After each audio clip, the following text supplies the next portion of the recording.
Good morning, Beth here with Blackberry Botanicals, Blackberry Springs Farm. Earlier today, I posted a video of Neil showing everybody how we transplant ramps.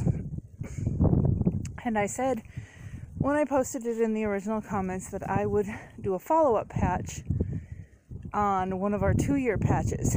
Now, the 2-year patch I'm going to show you, we only had about a pound of ramps that we transplanted. And the other thing is, we used a different method. We didn't have the drill that day. I think it was raining too much. I don't remember exactly why. But so it did make a big difference as far as how they got transplanted. And in this case, we dug rows and planted them into rows. Now, we've got about, by judging by the patch, which I'll show you here in just a minute, we got about a 65 to 70% germination rate. Again, this is 2 years on now. So this is their second full spring here.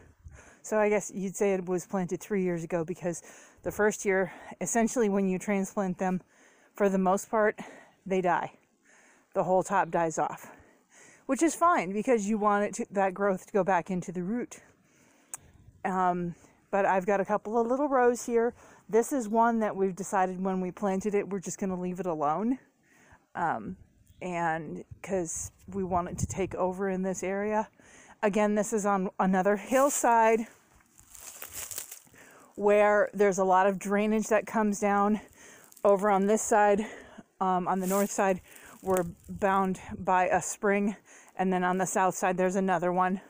So it's a ridge between two spring drainages, so the ground stays nice and moist all year round. And these are the ramps, and you can see they're coming up nice, and they are in a nice line. You can tell from doing it in the rows, and they're doing quite well. I'm very happy with them. In fact, I would say that some of them look like we might get some seed stalks off of them this year, because they're looking rather large. And this one here obviously had a harder time recovering. Here's another one that's coming up through the leaf litter. And I'm very pleased with this. This is a good result from what we did. There's another row of them up a little further, and I thought we had planted 3 rows here, but if we did, I'm not seeing any evidence of the 3rd row. So if we did, only 2 rows made it, but I'm fairly positive.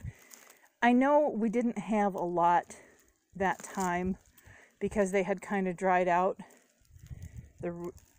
and we didn't get to them because of weather. This morning, we have a very cold morning. Woke up to 27 degrees. And so it's very chilly this morning to be out here doing this. But again, I did say I would follow up. This is the 2-year patch. I'll do another video later of the 3-year patch, which was the very first patch we had transplanted. And that one I know is doing fabulously. Again, it's down in an area where it gets a lot of moisture, but not exactly flooding, so that the bulbs have a chance to grow well and produce. And I'm hoping that next year with another planting, then we'll be able to lightly harvest the first one. We've taken a few leaves here and there, but nothing of like an appreciable harvest like a lot of people you see where they'll do several pounds of leaves and bulbs. We will never harvest the bulbs on our property because that effectively kills the plant, and then we'd be stuck back at the same situation we are here now. We've been told by folks that used to come up on our property and harvest ramps that there used to be tons of them. We've looked all over the property and there are none. So yes, it is possible to harvest an area out, in spite of what a lot of people try to tell you. So it's reestablishing them here on our property to us is a big priority because one, we like them, and two, yes, they are a potential cash crop. And I think being sustainable in your harvesting methods ensures that the plant can do what it's supposed to do, which is grow, produce seeds, reproduce, spread, take over an area. So you can have these big, beautiful valleys that you see pictures of where people go in and harvest buckets and buckets. There are people that go in and harvest an area and they do it sustainably, and there are people that harvest and don't do it sustainably. Obviously, if you're meeting somebody at the corner at a gas station, you really can't tell how they do it, and they're going to tell you whatever they think you want to hear, so you purchase them.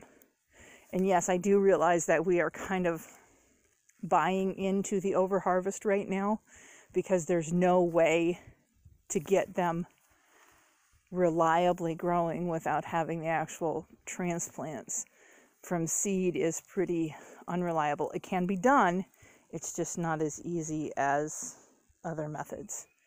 The other thing you might want to see here, just because one of the things we have on our property, this is gooseberry, wild gooseberry, and it's one of the things that we're kind of stewarding here. I know West Virginia has it that you cannot import the plants, but if you already have them, that doesn't mean you can't steward the population. And that's what we do. I happen to like gooseberries, so that's one that we're encouraging on our property here to grow. We don't have a lot of pine trees, so we don't worry about them affecting the pine tree harvest. We don't have commercial pines on our property. There's nobody near us that has commercial pines, so it's just something that we do. And I know the sun is behind me again. Sorry. I'm trying to go down the hillside here. I hope everybody has a great day. It is April 11th, the day before Easter, for those of you who celebrate Easter. So hopefully everybody has a great weekend. Enjoy.